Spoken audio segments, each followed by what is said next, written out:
So guys, it's Jay from the Modern Minuteman, and I'm here with my friend Tom, the prepared Pathfinder, and we were invited to come out to SERE Challenge this year by Randall from Grunt Proof, and we were the the team leaders for our respected teams. Tom was the team leader for the Op 4, and I was chosen as the team leader for the Blue 4. So we had an interesting few days out here in the hills. I'd say, we right? did. It was a challenging couple of days, yeah. For sure, absolutely. We, I think one of the hardest things that it has rained nonstop almost for 2 straight days here. And it's still raining. And it's still raining. It's only light rain now, but it's still raining. There were times, guy, and no joke, we've 5+ inches of rain we've probably gotten over the last 2 days. Yeah, it was pretty heavy yesterday and last night as well. Yep. So we had some challenges that we may not have expected for the challenge, but that made it even more of a challenge. And first, we should probably start with what the premise of this year's SERE challenge was. Yeah, cool. So the whole scenario was based around a downed pilot, and the idea was it was like a Vietnam kind of scenario where an aircraft would be shot down, the pilot has had to eject and parachute down, but he's in enemy territory. So then you've got a small team of special forces going to rescue the pilot. But in the meantime, the enemy have found out, or they know because they've shot the pilot down, they've shot the aircraft down, they know that there's enemy in the area, so they're out looking for him too. So that's the scenario. So we were split up in, we had the Op 4, who was the bad guys, right? They were like a rogue MACV-SOG unit who were out in the mountains. And Blue 4 was originally tasked to recon where they were thought to be, and our pilot was trying to take pictures of their supposed camp, right? So the way we went into it was Blue 4, which was myself and Paul, we were dropped off at a predetermined location, and the only thing we were told to do was we were given a map. We were given some possible enemy camp positions that were drawn on a map from recon from the pilots, and we were told that possible camp here, but maybe here and here, but we're not sure about those. So we were tasked to kind of go in and recon that, but within 3 hours of starting our infill, we were alerted via the radio that our pilot had been shot down. So now it went into a search and rescue mission. Yeah, so we dropped off an assembly area, and the way we was organised is we had 6 kind of main force troops. So, for example, North Vietnamese Army in the case of the Vietnam War, and then we had 11 militia guys. So these would be local force VC kind of guys. So these are people that, they're armed, they've got equipment, but they're not potentially very well trained kind of guys. And that actually turned out to be quite accurate, to be fair. And I won't go too much into that, but they certainly weren't like working with the military, There's stories to tell for sure. Yeah, so the way I broke it down is because I had 6 guys on the Op 4, is I had 3 of us working as a HQ element. So there's myself, there's my second in command, and then I had 1 guy as a support guy. So I didn't want to be cutting around the woods as just 2 people. I thought if there's at least 3 of us, then we've got a fighting chance if we come under contact, if we find ourselves on our own. So then we had 3 other guys, and what I did is I broke down the militia troops into 3 teams, and then we had 1 Op 4 as an advisor with each team and a kind of team leader and communication with me. So the militia had communications between themselves and between their own teams. And then what I had is I had communication between our command team and the advisors with each militia team too. So because we were such a small element, we were literally only a 2-man team. We had radio communication with Randall and Randall only, and that was incredibly limited. And just like from the get-go, Randall even said, he's like, I'm not going to try to radio you unless there's something, something severe or some sort of emergency. But other than that, like you guys are on your own. And, I may do a supply drop off to you. But that's only if you ask for it, like only if you ask for a water drop off or whatever, because this is an incredibly dry area where you're lucky to find any water. Yep. where we ended up being able to fill everyone's canteens within a matter of 10 minutes from all the rain that we were experiencing. But so like on our side, like, versus them for how organized theirs were, Blue 4 was we were very much on our own out, and it was completely up to us. What area are we going to start exploring? How are we going to do it? Where are we going to set up at? All that kind of stuff. Then once we did have we had a radio frequency set up ahead of time for our downed pilots, so this way we could talk to each other. And we were able, once we got to radio call, we had been in for about 3 hours, and then Randall announced over the entire net for everybody that the pilot was down. So that instantly our mission for Blue 4 became find that pilot.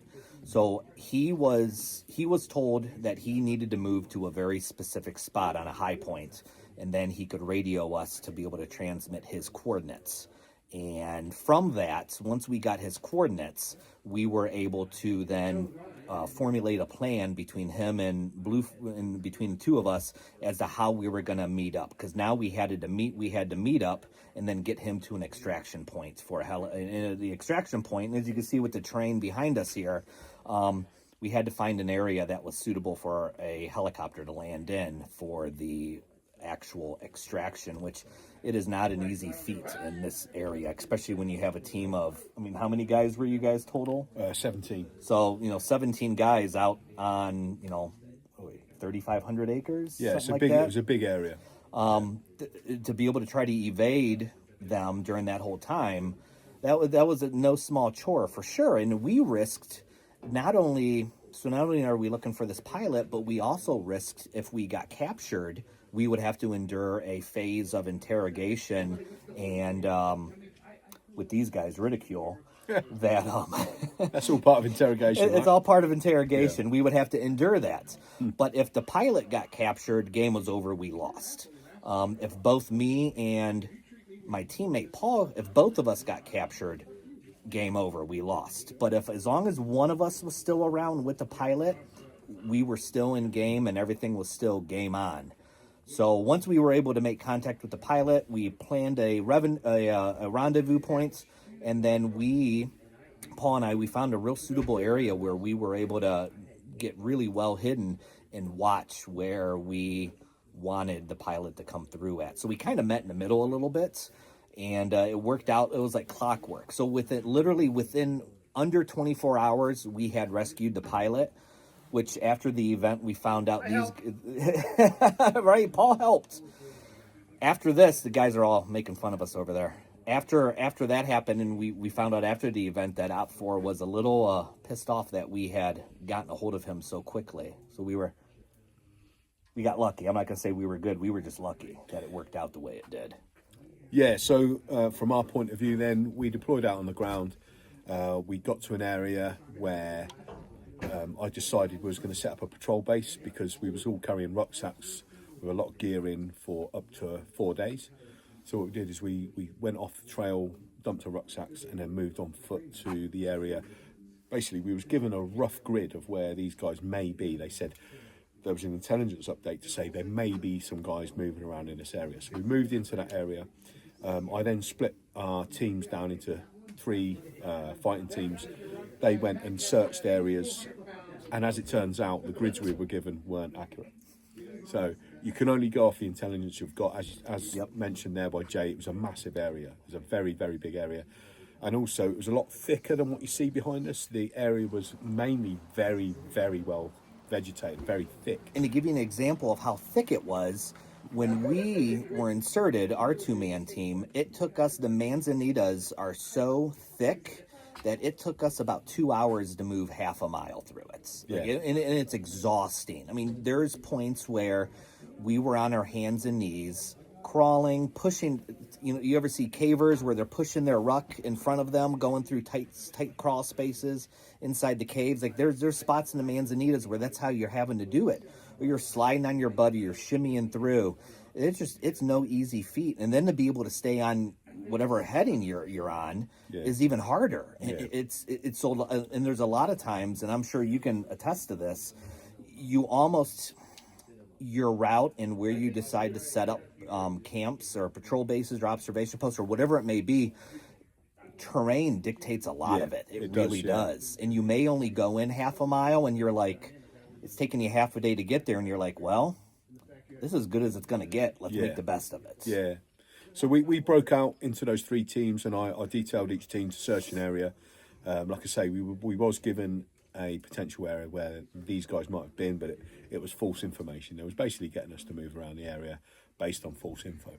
But what I did is I got the team leaders to each identify any areas they saw that could be potential pickup points, because basically they were given a set of criteria for a helicopter landing site. Was it 75 feet by 75 feet with no vegetation higher than 3 feet? So you had to have a room suitable for a chopper to land, is what we were looking for. So as the guys are patrolling through the area, I got them to identify any potential HLSs, and that was going to be a note for later on if we needed to kind of overwatch those areas in case these guys are going to move into it. So we searched the initial areas that we thought, well, that the info was given about, and then I actually got in touch with the patrol commanders and I asked them to push out into other areas to do searches. Now, this is where we started encountering some of our issues, because the militia that we were working with were not easy to work with, and that is realistic, to be fair. I've been to Afghanistan and Iraq, and working with local forces is actually not easy, and they will quite often just say no and just flat refuse. Which you experienced. Yeah, and that's what happened to us on that first evening. I actually asked one of the teams to push up to a certain area, and they said, no, we're not doing it. We're fucked from moving through, rough areas and stuff. And the sad thing is, from my point of view at least, is the area I just kind of scanned off the map and assessed to be a potential area was accurate.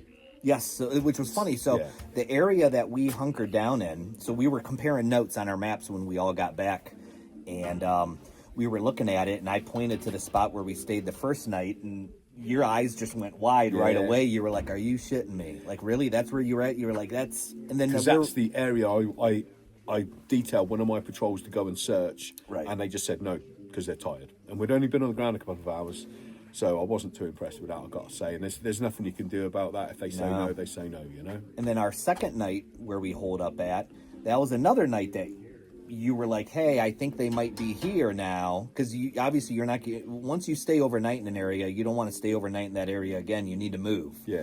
So it's a very temporary thing. So we moved to our second position, and once again, showing him on the map, and he's like, son of a bitch. Like that. Yeah. Like they knew it, but we also, from listening and watching, and because it's not like we just set up somewhere and when we took a nap, we were actively setting up overwatches to be able to watch our position, to be able to see what kind of traffic was coming in on the dirt road that paralleled where we were at, what kind of traffic there was on the foot trails, on the hillsides, what sounds we could hear, all that. So we were always out in different areas, trying to, in a defensive posture more than anything else. And we kept waiting and listening, and we never saw signs of anybody. We never heard anything, except at one point we heard what sounded like somebody pounding in tent stakes. And we heard it from over a hill, and it was one of the militia guys who was pounding in tent stakes. So it was frustrating, because we had a really good team of guys that were acting professionally and, as if they were soldiers. Light discipline, noise discipline, all that kind of thing. And then on the other side, we had the militia that were literally just, it's like there was on a fucking boys outing, and they were hammering pegs in with, I don't know whether it was a lump hammer or something. They were talking loudly, they had head torches on, they were doing lots of stuff, noise, and there's only so much you can do, because these are their own entity, these guys, I'm not, even though I was over in charge of the operation, I can only instill so much things before you end up getting friction, and these guys just weren't listening to what I was saying, and it ended up being very frustrating, because I'm used to people from a military background or a military operation and unit doing as they're supposed to do, and these guys were just like, couldn't give a flying fuck, and they basically was giving away the game to these guys by moving noisily and not really using very good discipline. And we were paying attention to that. Like, we were looking, like, that's the kind of stuff we were waiting for to listen to give us an idea. When we had gotten to our pilot, and and ready for extraction, we had a certain radio frequency we had to call in on and radio that we had and then await extraction orders. And when we called it in, it was just absolutely pouring rain. I mean, just pouring. So it smashed it down really heavy on the second day, and on that second evening, so we was out for 3 days, or 2.5 days. 2.5 days. But the second evening, it heavily rained as well, really heavy rain. It was literally like in the movie Forrest Gump when he's in Vietnam, and so they're we like, and it quoted that started as well. Yeah, big old fat rain. It was like just rain like no other. And so we were told to hold tight, that the helicopter couldn't fly in this weather, and that they would let us know when a weather window opened to resume the extraction. Yeah. And we waited, and we waited, and we waited, and then it got dark. Yeah. And then it waited. But in the middle of that time, and these are things that just happen during any kind of training exercise, my partner had gotten really wet with all of his layers, and really was had to make a decision as to what on his own behalf. And you know what? Never knock anybody who decides that they may drop out or tap out on an event like this, because unless you're here enduring those elements, you just mad respect for coming out here and partaking in it, because it is not easy at all. Yeah, I mean, it is not easy. It was genuinely tough conditions out there. We're up in the mountains here. It was cold, and it was hammering down with rain and wind. And all of us were exposed to those elements for a good couple of days. And the fact is it's easy to sit and criticise when you're sat at home in your living room, drinking coffee, and you're warm. But when you're out here, it's very, very different. So it's 6:30 in the morning, day 3. It's been absolutely hammering down all night, absolutely pissing it down.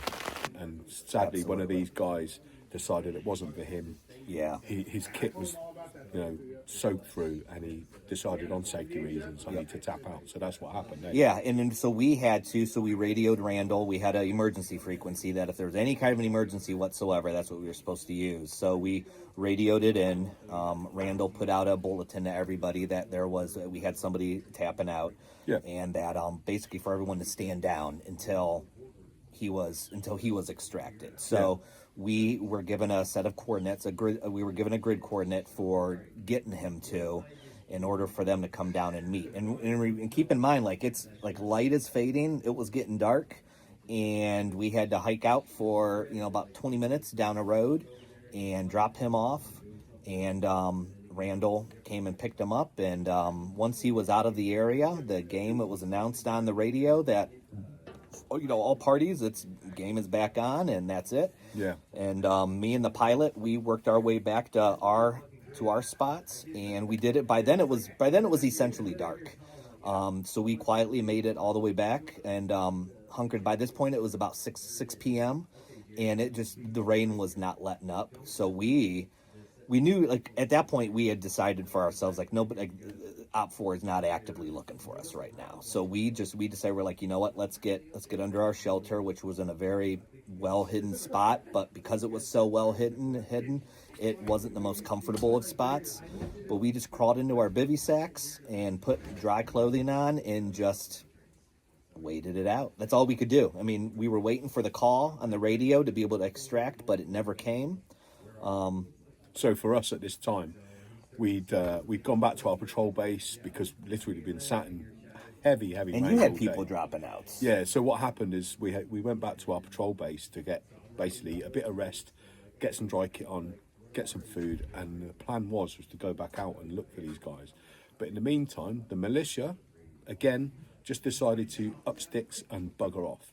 Now, they had vehicles that they drove into the area that was about a K away or so, like that. And quite a few of the guys had said that their sleep systems were compromised. In other words, when they left the patrol base, they'd left their sleeping bags out without packing them away. Remember, we're not camping. Yeah, we're not camping, guys. Their bashers weren't good enough to protect their sleeping kit from the elements, and their sleeping kit had got wet, right? So my command team, we were all good to go, but the rest of the teams basically just decided to up sticks, all of them, and there were only 8 of them left at this stage, by the way, because some of them had gone home. They'd gone home early, and they just went back to the vehicles and slept overnight. And like I say, there's only so much you can do. You know, they've got their own commanders, and they decided we're doing this. Right. So it's not like the army where I can say, "Hey, get a grip, come back in now." You know, I'm in charge, but kind of not in charge at the same time. So it's a difficult position to be in. So we had no capability whatsoever at that point to then go and look for these guys. And in the meantime, It brought you to a standstill. it did. It brought us to a standstill. And then, so I thought, okay, so what we're going to have to do is just reset in the morning and go for it again. But then in the meantime, in the middle of the night, I think it was 1 o'clock in the morning, exercise control called a stop to the whole thing because the weather got so bad that he was worried about the extraction of people from the area because all the roads were getting washed. It's all mud roads around here on the mountains. Yeah. And he was worried that if someone did become, say, a hypothermic casualty, True or something emergency, like this, that they wouldn't have been able to extract him very quickly. It would have taken hours. So at that stage, the whole thing got called off and stopped. And we basically, in the morning, first thing in the morning, we packed all the kit up and left and joined the guys that had gone back to their vehicles, which was very, very frustrating, but c'est la vie, you know. No, nobody was actually a casualty. So Right, you can't which is complain about good. that, you know. So while they were radioed that they were going to, you know, everything was game over, stopping, we're going to call it, my pilot and I, we did not get that message. So we were sound asleep. And like really, we just knew because of the weather. We were like, there is no way these guys are actively looking for us. So we took the risk to go to sleep. So we were in our shelter starting at 6 p.m. and at 6 a.m. we were called on the radio telling us what had happened and what we were doing, and that essentially it was a draw. That it, Yeah. like nobody won, nobody lost. It just we had a good time out in the field with each other. Yeah, and to be honest, it was a good experience because you get to experience a new environment in, you know, testing weather. It was challenging weather, to be fair. Pretty cold, very, very wet. And if nothing else, it just tests your own skills and your own equipment. A lot of, you know? up here too, mental fortitude. Like, how are you going to deal with that situation? How are you going to deal with being uncomfortable, being wet, being cold, being hungry, being tired? How are you going to deal with those things? And that's like with SERE Challenge, it's almost more of that than anything else, especially this season.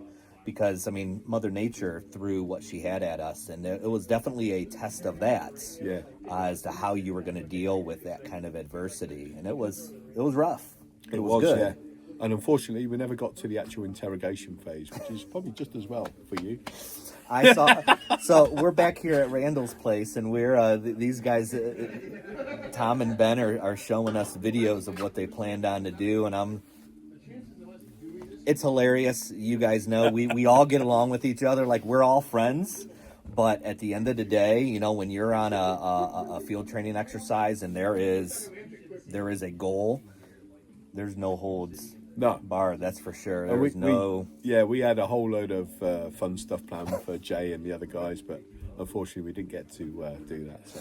But it's funny. So these guys are out already, and me and the pilot were up at 3 a.m. planning what extraction points we're going to use, how we're going to get to a landing zone without being discovered by the Yacht 4, and they're already out. Oh, yeah. So it's funny how that works, but you know what? We were so deep asleep that they said they called the radio. We might have accidentally bumped the radios in the middle of the night and turned the volume down on it because you don't want the volume too high and somebody radios you and alerts everyone. Yeah, not when you're trying to sleep, hey? Yeah, I know. I don't want to be woken up. Don't wake my ass up. So, but anyways, but it was all good. I mean, cool. A great group of guys. It was great to finally meet Tom. Yeah, great meeting you too. Yeah. It was this is a long time coming for the two of us to be together and do something like this together. So it was good. Yeah. It was a good experience, hey? Absolutely, 100%. I'd do it again in a heartbeat. Cool. So even in this rain. Next year, buddy. Right? Cool. Well, we'll be on the same team next year. Yeah. Cool. Right on. Cheers. All right. So thank guys, as always. Thanks for watching. Appreciate you. If you guys don't follow Tom, please go over to his YouTube channel. It's the Prepared Pathfinder. Awesome guy. It's how we connected. We started chit-chatting with each other and realized that we had a lot of similar backgrounds with just the outdoors. Yeah. And Yeah, so good friendship to start Yeah, off on. and same So, with Jay for the Modern Minuteman channel. So- Check him out if you haven't done already. Lots of great content. Cool. So, that's it. As All always, right. stay prepared. Cheers, my friend. Cheers. Cool.